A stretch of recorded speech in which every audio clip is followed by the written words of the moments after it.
As you can see, I'm in Canada. The flag and everything.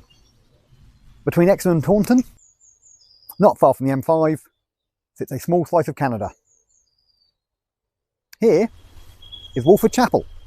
Sadly, it is not sovereign Canadian territory like an embassy. It is owned by the province of Ontario, but there is no Mounties here guarding the place or singing the lumberjack song. We are in Devon. So the cream will go on your scone before the jam, and you'll have some very good carpet. So how did this come about? John Graves-Simcoe was born in Northamptonshire. When his father died, his mother moved him and his family down to Exeter.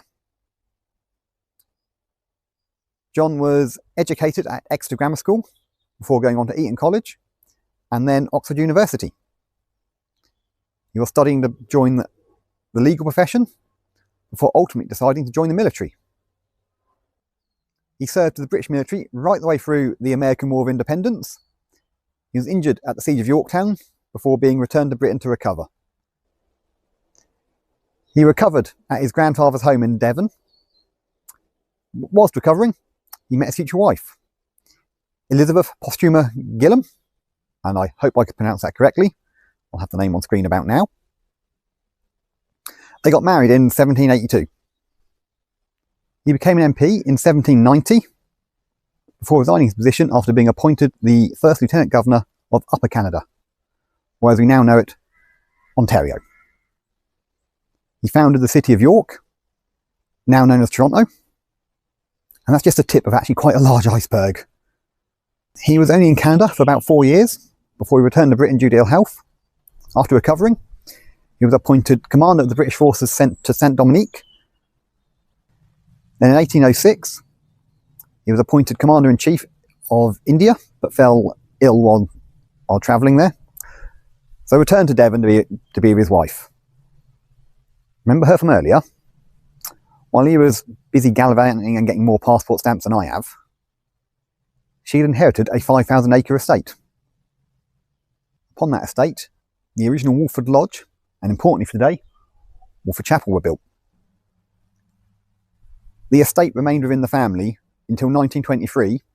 Small parcels were sold off, but the remainder was sold off in 1923, going to either Sir Jesse Harmsworth or what is seemingly his newspaper, the Western Morning News.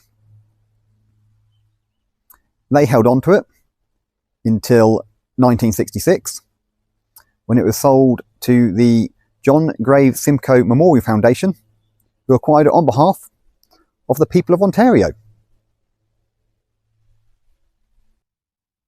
Then in 1982, the deed was passed to the Ontario Heritage Foundation, who've arranged maintenance ever since with the help of sort of local organisations. They've erected that plaque down the bottom there, as well as one outside Simcoe's former home in Toronto. On the first Monday of every August, Toronto celebrates, as part of a wider Canadian National Day, Simcoe Day. Yeah, there we go. That is the story of the little piece of Canada in Devon. Thank you very much for watching.